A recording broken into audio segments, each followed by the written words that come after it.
What is good, everybody? Welcome to the stream on this Thursday, September the 11th. Man, definitely a different day to do a stream on. Man, it's honestly kind of crazy about what happened in 2001. So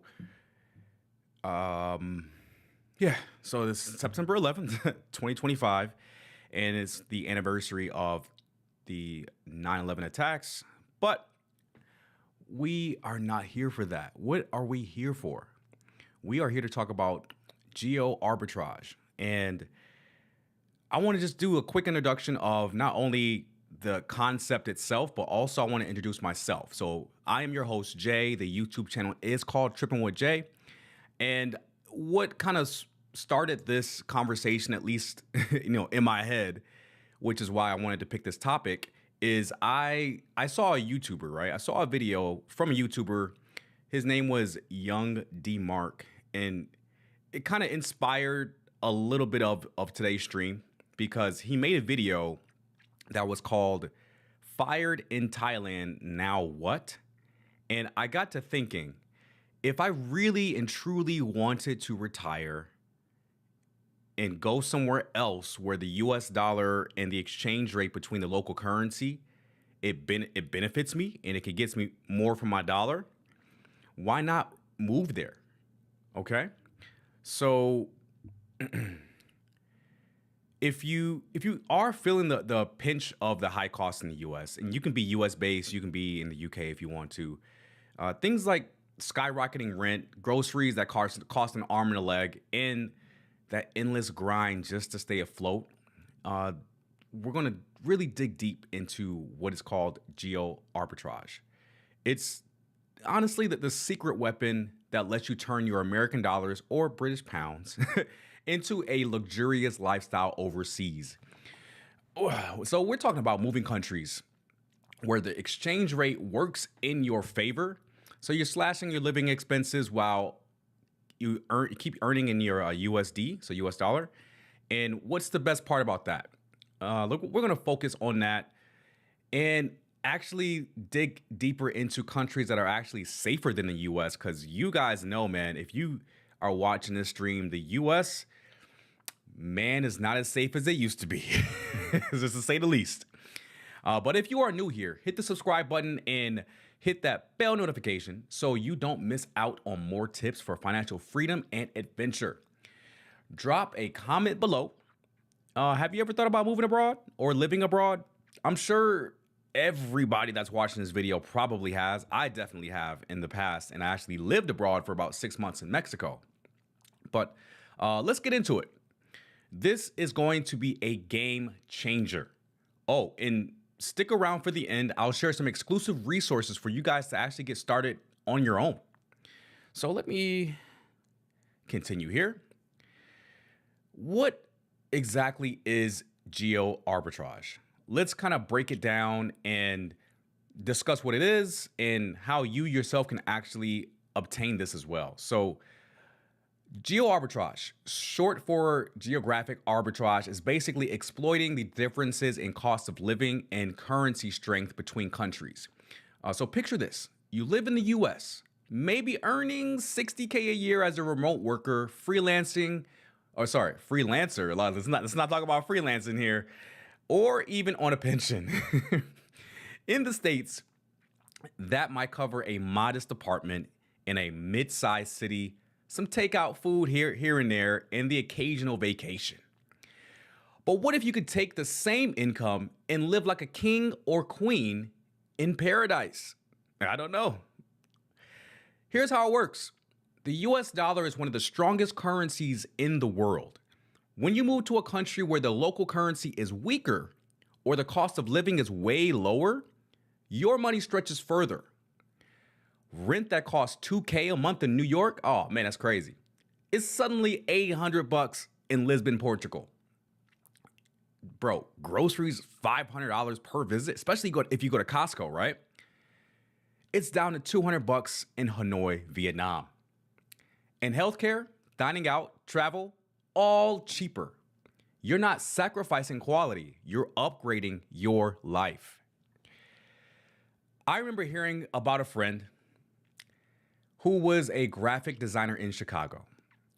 She was barely saving anything after bills. Chicago's pretty expensive now, man, even though it's not the safest city. She hopped on a digital nomad visa to Portugal, kept her US clients, and now she has beach views, fresh seafood every night, which is crazy, and is saving 40% of her income. That's geo-arbitrage in action. Earn high in the strong economy, spend low in an affordable one. It sounds pretty simple, right? So, but why now? Why this year? Inflation's still biting in the US and is going higher and higher every single day. Remote work is booming post-pandemic, sorta. Kind of. And countries are rolling out the red carpet with visas for Americans. And word on the street is that Vietnam's supposed to be giving their golden visa coming soon, hopefully, because Vietnam's very, very inexpensive. Plus, with AI and freelancing, more jobs are location independent. If you're tired of the rat race, this could be your ticket to freedom. So if you guys are still, in the rat race, how do you feel about that, man? Let me know in the comments below. So let's talk about the benefits of geo-arbitrage for us Americans, but this can apply to anyone in the Western world, right? This can apply to people in the UK, people in Australia. This can apply worldwide if you have a very strong currency. Notice I didn't mention Canada. So let's talk perks because there are tons. First off, financial freedom. Studies show you can cut your cost of living by 50 to 70% in the right spots. That means faster savings, for one, earlier retirement, for two, which is one of my favorites, or just more fun money. So imagine ditching the 9-to-5 stress and waking up to ocean views on a budget. And second, lifestyle upgrade. In the US, work-life balance. What is that nowadays, man? Listen, if you're a high earner, you don't have a work-life balance, especially if you're in corporate America. Corporate America will own your life to a certain degree if you're a high earner. Even if you're not a high earner, corporate America is a disease and a virus, bro. I'm telling y'all. So abroad, you get longer vacations, better public transit, and communities that actually value downtime. Think siestas in Europe or beach yoga in Asia, all while your USD buys premium experiences. And I can't wait to show you guys my premium experiences in Asia coming up in about a month and a half. I can't wait, bro. So third, health and wellness. Many of these countries have universal health care that's cheaper and often better than it is in the US. Plus, you get fresher food, cleaner air in some places, and that expat glow from adventure. And you get a lot of expats as well, depending on what country you go to. But wait, you want something that's safer than the US, which is absolutely crucial. The US ranks pretty low on global safety indexes. They place 132nd in the 2025 Global Peace Index, which is really low. There's only like 200 and something countries in the world, which is crazy. That's behind places with way less violent crime and political tension. We got a lot of political tension nowadays, guys. We're not talking about war zones. We're talking about stable, welcoming countries where you can walk at night without looking over your shoulder. Safety means peace of mind for you and your family. So, the next thing is to talk about taxes. Who wants to pay taxes, bro? Some countries have treaties with the US to avoid double taxation, and you might qualify for retiree incentives.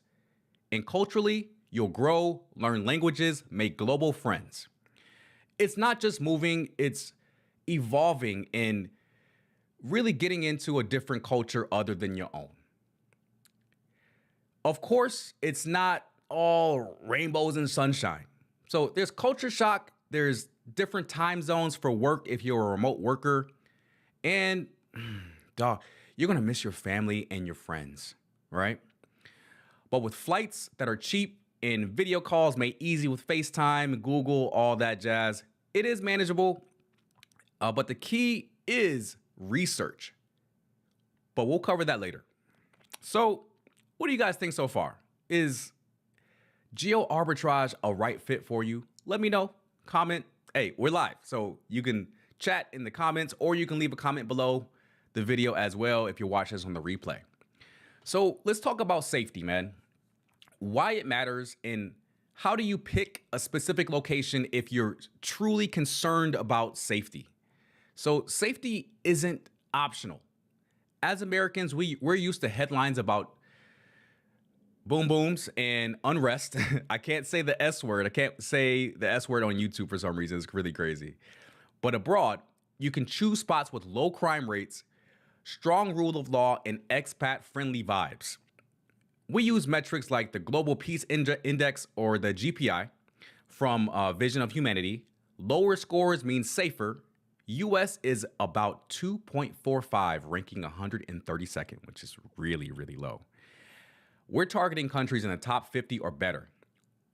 With Numbeo, safety index is over 60. The US is around 52 just for reference. And the factors that we're going to talk about as well and consider when we actually pick specific countries later on in the stream are low violent crime, political stability, healthcare access, natural disaster risks, for expats as well. We look at communities of Americans already there, so you don't have to blaze a trail when you get there. And you can kind of discover these things through Facebook groups and forums. So no red flags like cartel issues or unrest will be mentioned, but Mexico is still on my list personally, man. That's just me personally. All right, now the juicy part, specific countries. I've picked 5 that are safer than the US, super affordable for USD earners, and perfect for geo arbitrage. We'll cover cost, pros and cons, not just pros, visas. These are based on 2025 data from Internations and Global Citizen Solutions. Let's start with Europe, man. What country do you guys think I'm about to mention in Europe? Portugal, of course.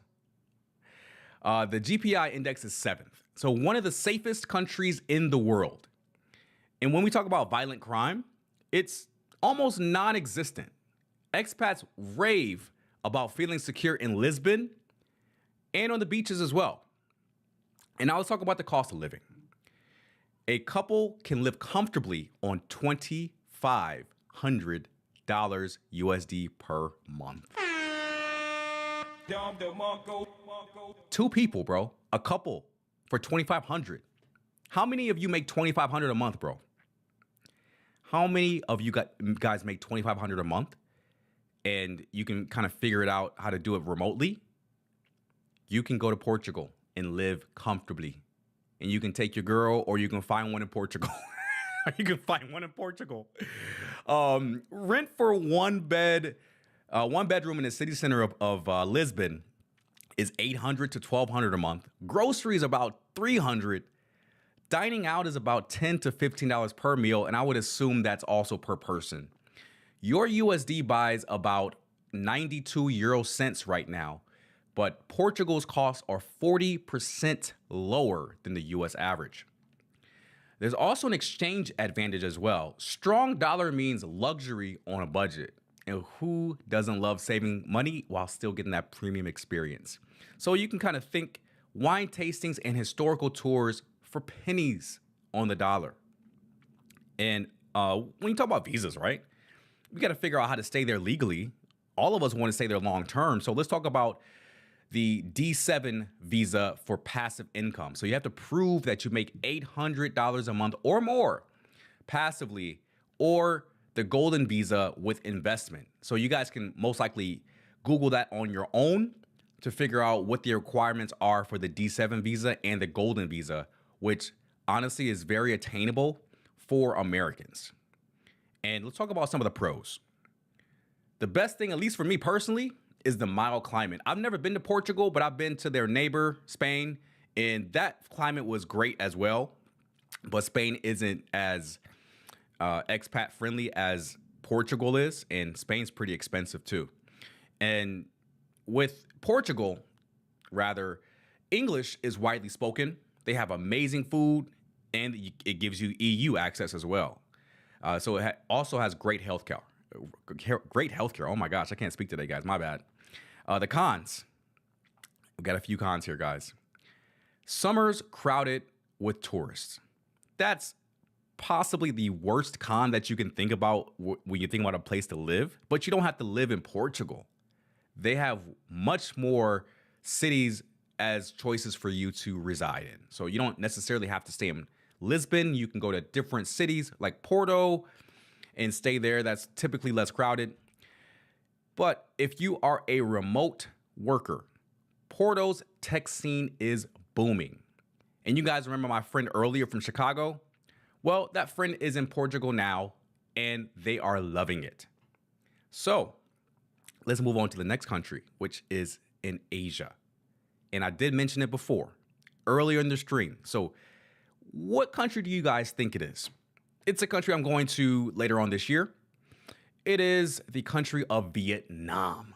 So the GPI index is 41st. So it's way, way safer than the US, with low crime and stable politics. Hanoi and Ho Chi Minh City have vibrant expat scenes. Pickpocketing is the main worry, but violent crime is rare. I'm so glad that no one has discovered Da Nang yet, or Da Nang, Vietnam. That's where I'm going. So I'm going to explore that, and hopefully the expat scene there is pretty vibrant as well. So this is possibly the number one reason why you should pick Vietnam. It is the affordability, which is, I think, the top thing that people kind of flock to Vietnam to. And it's because it's so doggone affordable. So you can live like royalty on $1,000 to $1,500 a month solo. Let's talk about rent, man. Rent is $300 to $500 for a modern apartment in both cities. It's probably even cheaper in Da Nang. Street food. You got $1, you got $2. That's how much street food costs, bro. $1, $2, easy. And if you're like a bodybuilder, like to go to the gym, do yoga, well, your gym and yoga membership's about $20 a month, depending on the quality of the facilities, okay? They could go up to like $100. I've seen places for $100 a month in Vietnam is absolutely wild. But some people like that bougie, experience. So the US dollar to Vietnamese dong, pause, is about $1 to 25,000 Vietnamese dong. So if you are a coffee drinker, man, Vietnamese coffee is fire. And it is not that expensive when you're actually in Vietnam. Now the tough part, the visa. This is the main roadblock that keeps a lot of people away from Vietnam because it's not as easy to immigrate to or obtain a visa like it is on their, not next door neighbor, but 2 doors over in Thailand. It's actually easier to migrate to Thailand than it is to Vietnam long term. So for Vietnam, they have a 3-month tourist visa that's extendable, or a business visa for remote workers. And excuse me, and you guys can actually Google the requirements for those visas there. But the easiest one to do is to just get the 3-month tourist visa, extend it, and then make a visa run. That's honestly how most of the expats in Vietnam kind of operate. They just do visa runs like 2 or 3 times a year. And the visa runs where you have to typically leave the country. They would go to their next door neighbor, which is, what is next to Vietnam, man? Is it Laos or, I think it's Laos, or, no, it's not Laos, bro. Hold on. My bad, guys. It's not Laos. It is Cambodia. Yep. I was like, yeah, it's Cambodia. So they would go to Cambodia like via bus, or you can just take a plane to another country and then fly back. That's considered a visa run. Okay. So some of the pros of Vietnam is that they have stunning beaches, rich culture, cheap flights around Asia. We've seen it in YouTube videos before. It's the daggone traffic in Vietnam as a whole. Also, the air pollution in Hanoi is something to be very aware of as well. It gets pretty bad. And the language barrier outside of tourist spots can leave you kind of like, I don't want to really be here. I don't understand what they're saying. I don't know how to move around. I don't know how to do business, which is fine, right? So this place, Vietnam, is perfect for you guys that are adventurers, okay? So imagine making $60K a year. That US salary essentially doubles as far as how far the US dollar can take you. Forbes calls it the top affordable spot for expats, and I can see why. Well, I'll see why in November. You guys will see it too. I'm gonna do some live streams in Vietnam as well as Thailand. Let's talk about the third country. Where do you guys think the third country is? It's not in Asia. It's not in Europe. It's not in South America. It's not in North America. It's in Central America. We're talking about Costa Rica. So Costa Rica has a GPI index of 22. Pura vida means pure life. And it's safe with ecotourism vibes. So the low homicide rates, especially in expat areas like Tamarindo or San Jose suburbs. So the cost is not as cheap as Southeast Asia, obviously, but it is still much more affordable than the US. So it's 2 to 3K per month for a family. So that can mean 3 to 4, a family of 3 to 4, and you're paying 3K a month for that family. So rent is about $600 to $1,000, and you're beachside, bro. $1,000 for a beachside house is crazy cheap. Fruits and veggies, super cheap, and they're fresh. It's a tropical climate. They grow everything there. They don't have to import stuff, which tends to make fruits and veggies very affordable. The USD, and this is a positive to some degree, is legal tender in many places. So you don't have to worry about exchange rates or any hassle when you do exchange with the US dollar. Visas. You get 90 days, guys. 3 months. It's kind of the same as like Vietnam or Mexico. Mexico gives you most of the time 180 days, which is 6 months. You can renew this passport, make a visa run by border hopping, right? It's only a couple hours to the next country and you can come back. Or you can get a rentista visa, which has you prove that you make at least $2,500 a month. The pros, and there's a lot in Costa Rica, is biodiversity, which encompasses rainforests and volcanoes. No army, so it's peaceful. They don't have an army, bro. It's crazy. And they have strong U.S. ties. Healthcare in the country is world-class, and it's affordable. Some of the cons, oh boy, these will hit you in the pockets, man. The rainy seasons can be just that, extremely rainy. The import taxes on some goods is insane, bro. So if you want the iPhone, you want that MacBook, you want that Samsung, whatever, honestly, just go buy it in the US or buy it in Korea and just bring it. So petty theft in some of the tourist zones is another con that you may want to be aware of.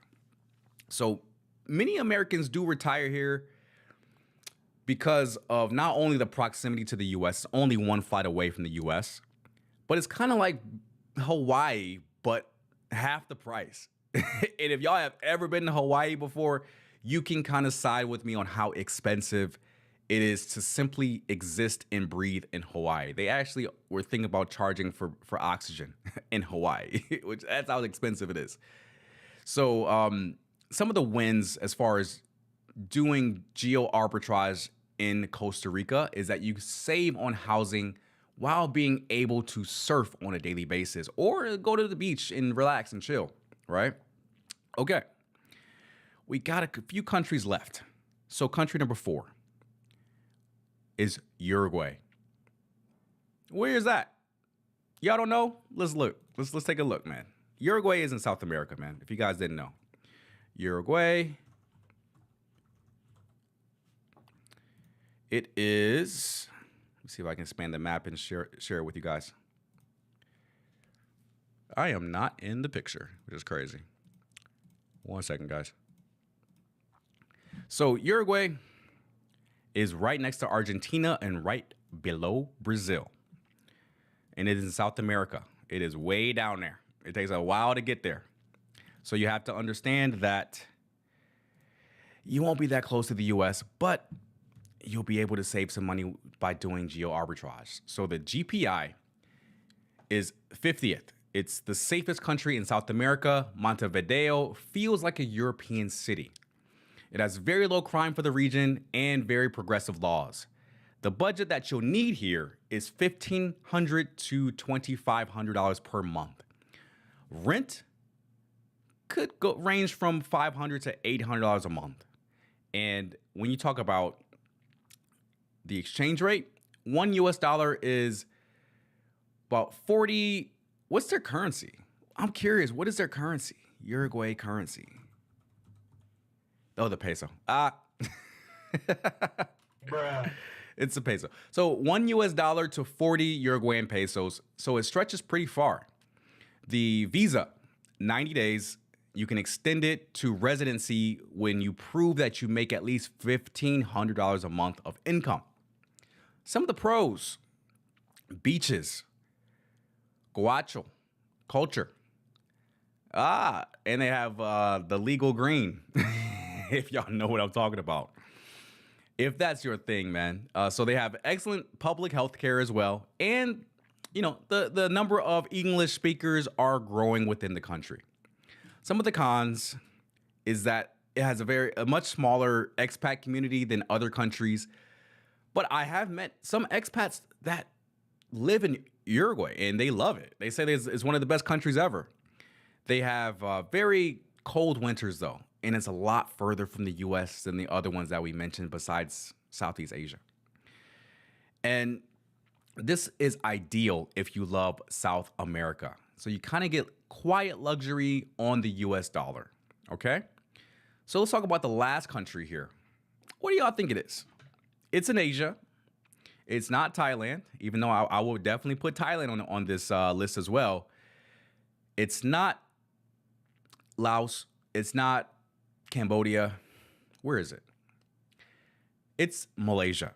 So Malaysia has a GPI of 10. It's super safe. And when I say super safe, man, Malaysia is one of the safest countries in Asia, period. And it also has a multicultural harmony. So people of different faiths, people that look different, they all kind of like mesh together into like one culture. So Kuala Lumpur and Penang are modern yet affordable or cheap. So the cost in total, you're going to need $1,200 to $2,000 a month. Either by yourself or with a couple, it could definitely range. But you have to do your own research. But that's pretty damn affordable. Much better than the USA.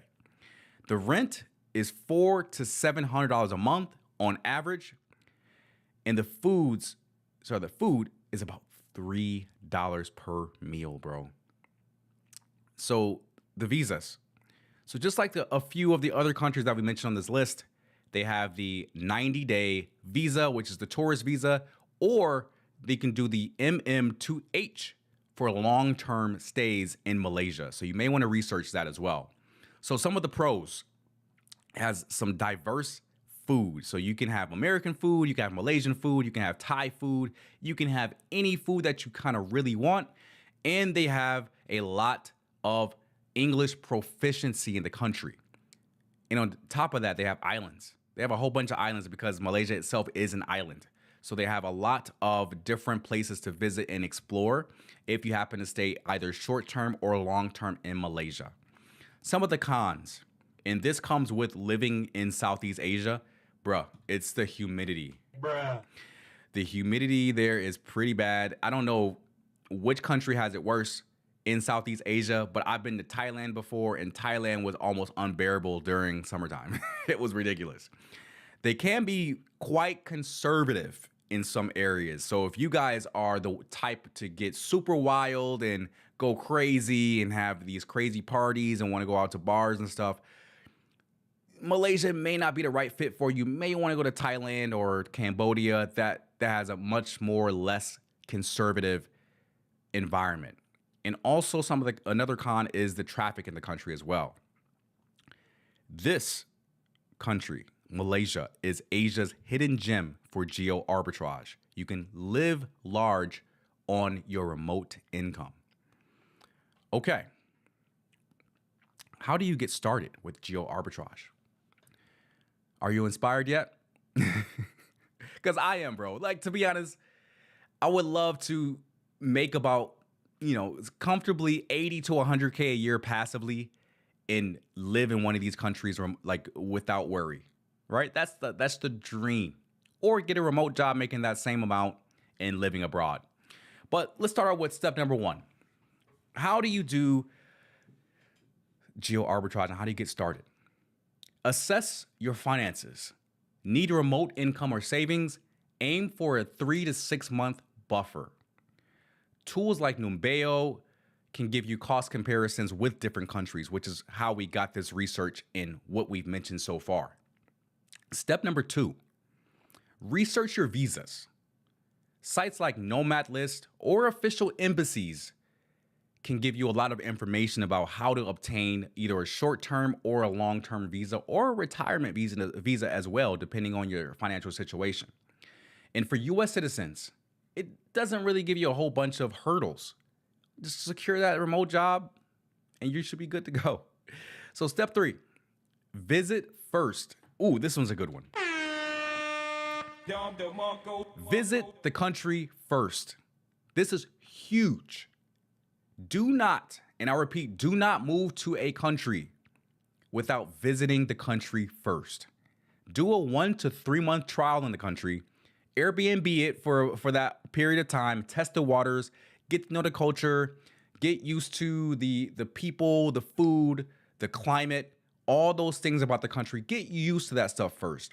And then you can come back to the US and you can be in a different mindset to kind of be supercharged in order to chase this dream of geo-arbitrage. Step 4, logistics. How are you going to bank while you're abroad? And we've covered this on the channel before, but you can use Wise if you want to do money transfers. My personal favorite is to do just to have like a Charles Schwab banking account, like a debit account, because you get to have fee-free ATM withdrawals worldwide, and you get an ATM rebate at the end of the month. So you essentially get to go to any ATM worldwide, get charged that fee for using the ATM, and then you get refunded at the end of the month. So you can go anywhere and withdraw that local currency. And I'm going to be using that exclusively when I go to Asia in November. So another part of logistics is health insurance. Health insurance abroad is a lot more affordable abroad. Sorry, health insurance abroad is much more affordable than it is in the US, bar none. So they have services that provide you health insurance abroad, like Safety Wing, for example. That's one of the big ones. So there are a few more companies that do it, but Safety Wing is probably the biggest and the best. So you can just shop around for that as well. So also regarding logistics, you got to ship your stuff. If you even have stuff to even ship, you may just be able to pack your clothes and go, which is what the majority of people do. They sell everything they have in the States and they take their clothing and they move to that new country. Step number 5, taxes. Taxes. Bruh. Nobody wants to pay a lot in taxes, man. So when you want to make this move abroad, consult a tax professional. In the US, unfortunately, taxes worldwide income. So make sure that you you are in a country that has that special treaty with the US where you don't get double taxed from the US and the other country you're living in. So just be sure of that, man, because taxes are important. If you don't pay your taxes, they're going to lock you up. They'll catch up with you. They'll catch up with you sooner or later, and they'll lock you up. So make sure you pick a country that is tax friendly.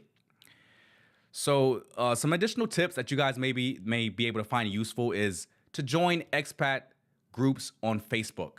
And I am a part of tons of expat groups on Facebook. So wherever I go, I'm good. So learn some of the basics in that local language as well as a tip. And start small. You can start off with like, hi or bye. How much does this cost? Or where is the bathroom? Or what is this? Who are you? What's your name? And then, the basics, right? And also safety, bro. Stick to expat areas and just use your common sense. Keep your head on a swivel. Don't go out there wearing like some gaudy gold chains and flexing on people, flexing on the locals, wearing your bracelets, your Cartier bracelets and Gucci shirts and suede shoes, fancy hats. Don't do that, bro. Just dress like the locals so you don't get robbed out in this piece, man. For real, for real. All right. Some of the common pitfalls that a lot of expats or people that think about doing this geo-arbitrage thing kind of run into, they underestimate the homesickness and they over-romanticize the place that they're either in or going to move to. But a lot of people do it successfully. So you really have to think about how much are you going to miss your mom? How much you're going to miss your dad? How much you're going to miss your sisters, your brothers, your friends back here in the States or in Australia or the UK? How much are you going to miss them? Being closer to that country of origin plays a huge part in your decision. And one of the main reasons why I have chosen Mexico in the past as being one of my favorites, even though it's not the safest, it is the closest country that is affordable to the US.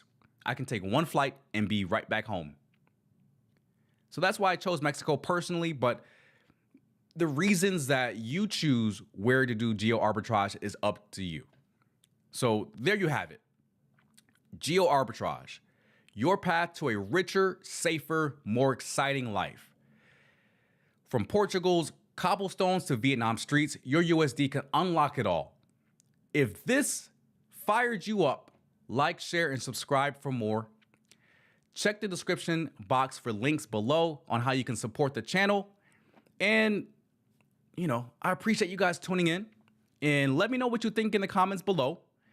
And I think this was a really great stream. Super informational if you guys are truly interested in doing geo-arbitrage. So make sure you hit the like button, subscribe, and share this video if you did learn something from it.